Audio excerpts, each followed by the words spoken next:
Olá, bom dia a todos, tudo bem? Aqui é o Amaro, novamente trazendo para vocês essa palavra sobre o batismo, na importância. Vamos prosseguir com a nossa lição na sessão 4. Mas antes, vamos orar?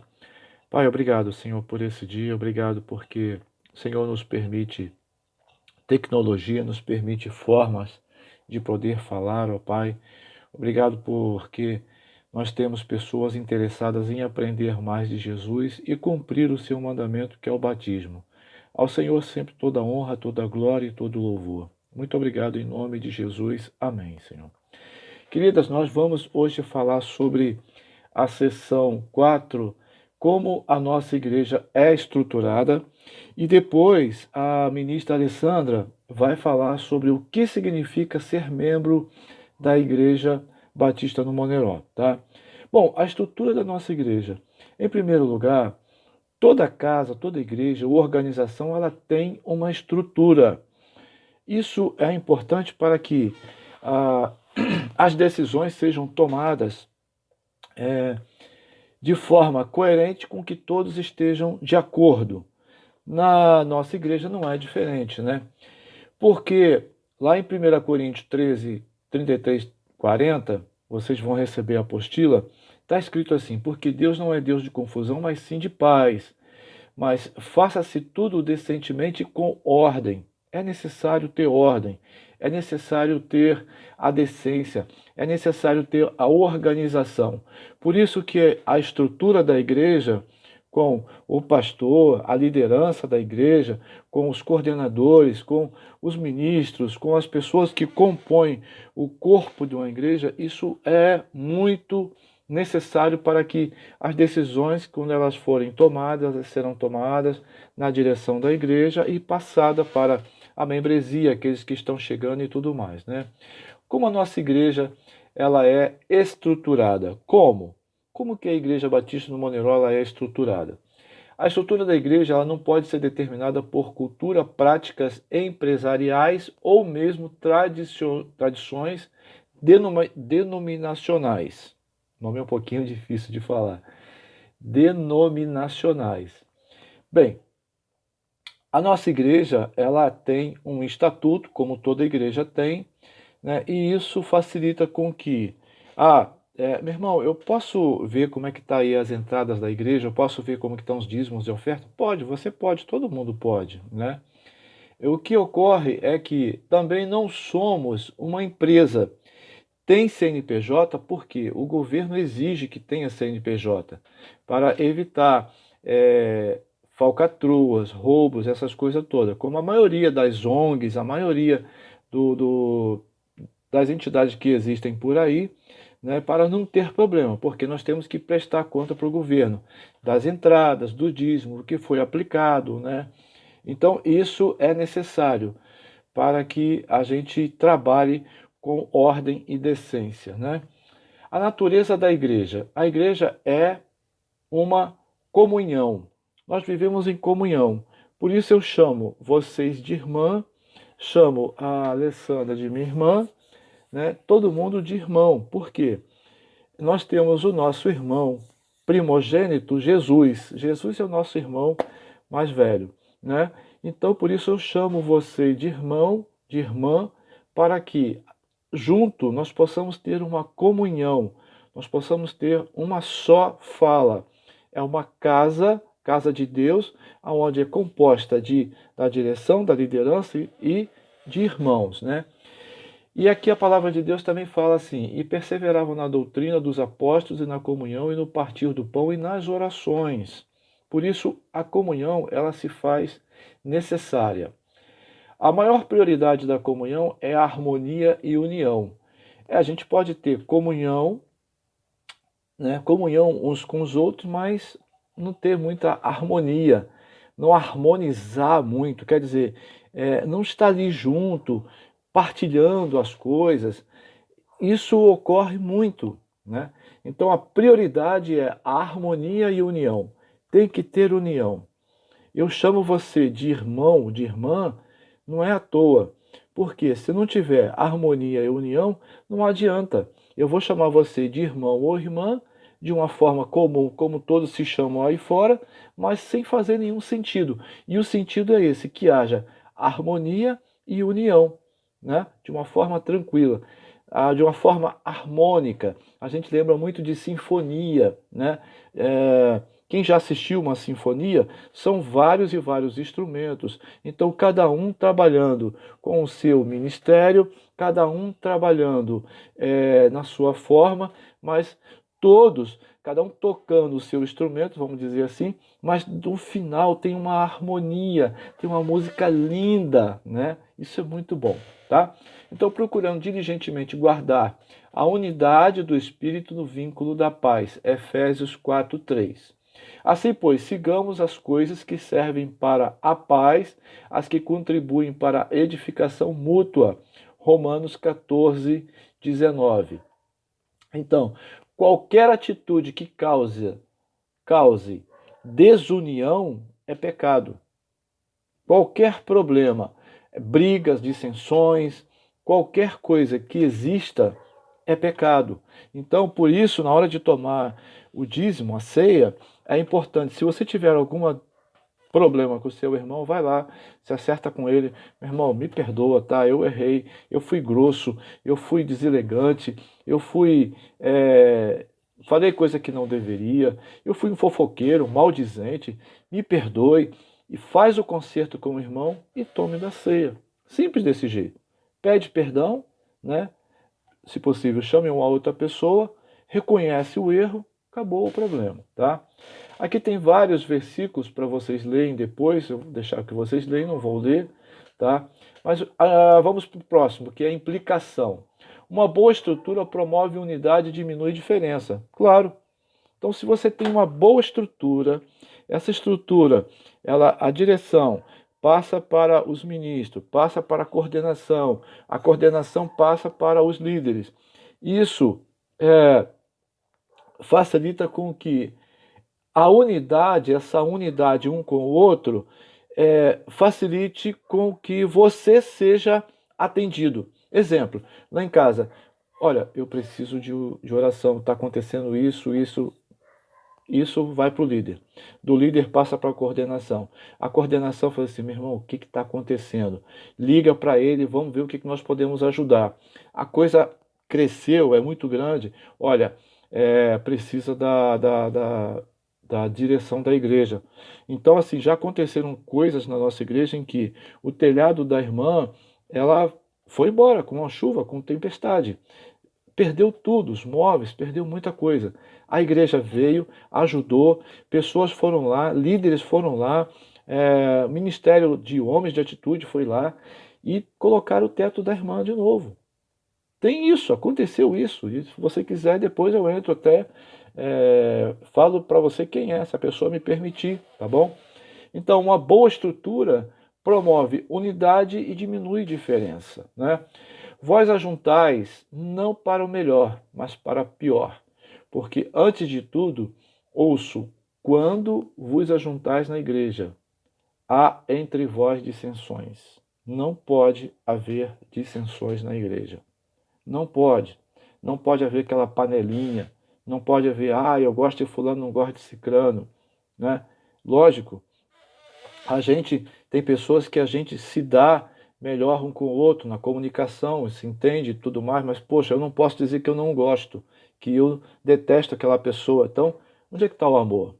Né? Não pode haver dissensão na igreja, tá bom? Está em 1 Coríntios 11:17 esse texto. Vamos correr aqui. Algumas igrejas possuem uma excesso de reuniões deliberativas. Em tudo tem de ser resolvido por voto. Eu já fui de uma igreja assim, tá? Agora vamos para a sessão. Aí a sessão começava. Aí vinha uma pessoa que ela não, há um mês ela não frequentava a igreja.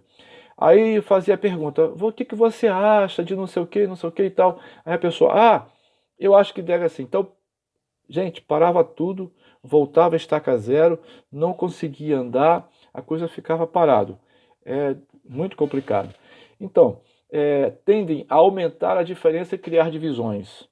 Quando chega no final, quando saem do culto, esse criar divisões significa o seguinte: poxa, fulano falou aquilo, eu não concordo com isso, nós temos que botar uma cadeira confortável na igreja, tem que ter, e não sei o quê. Mas e o próximo lá fora? E o faminto? E o necessitado? E a irmã que ficou sem o telhado? Então a gente tem que parar para pensar isso, né? As ocasiões em que o voto é sugerido orçamento, relatório financeiro, compra de propriedade, que é um desembolso, né, da igreja muito grande, um investimento da igreja muito grande, convite ao pastor e mudança na estrutura da igreja. Isso sim, né? Tá bom? A igreja é uma família. Então, como família, não adianta a esposa e o marido, que são a direção da casa. Um está puxando para um lado, outro está puxando para o outro. Né? É igual cabo de guerra. Vai conseguir resolver alguma coisa? Não, vai ter problema. Né? Então, finalmente, sede todos de um mesmo sentimento, compassivos, cheios de amor fraternal, misericordiosos, humildes. 1 Pedro 3,8. Precisamos ter. Por isso que a Bíblia é a nossa referência. Tá? Assim, nós operamos na base de relacionamento e não de regras.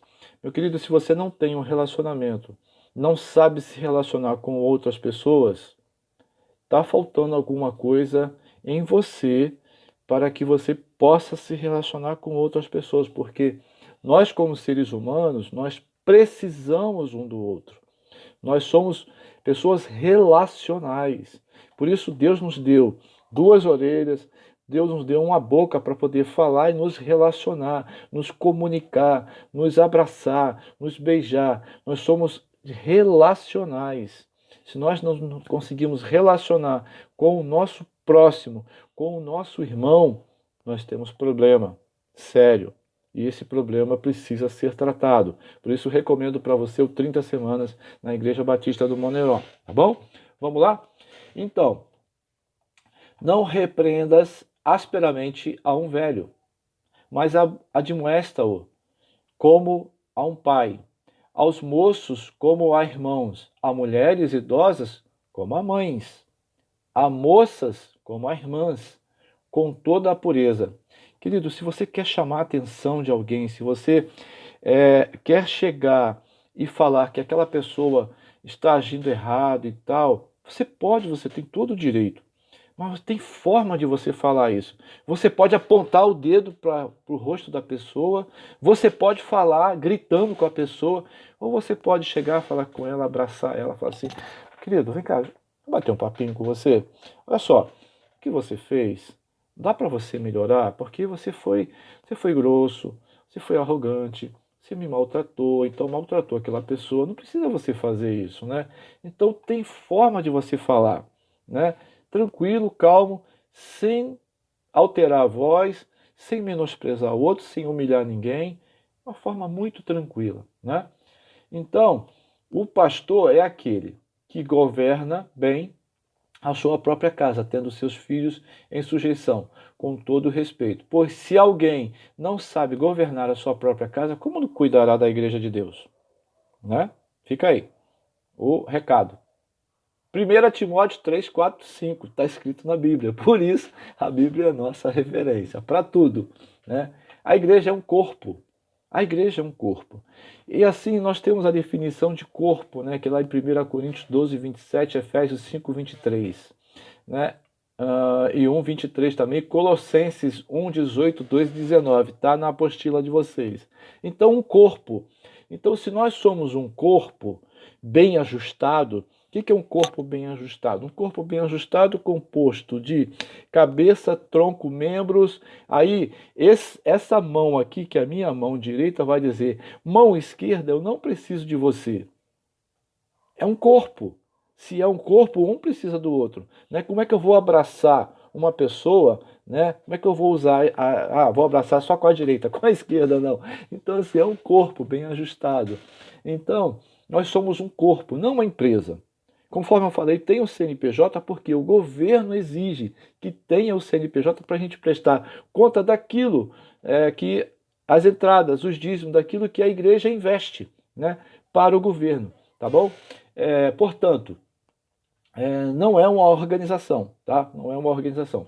Nós somos um corpo, não uma empresa. Nós somos um organismo, não uma organização. Organismo vivo composto de pessoas, composto de uma liderança que sai da igreja para atingir pessoas, para ganhar vidas, para atingir aquele que está necessitado, para buscar aquele. Esse é o objetivo da igreja, tá?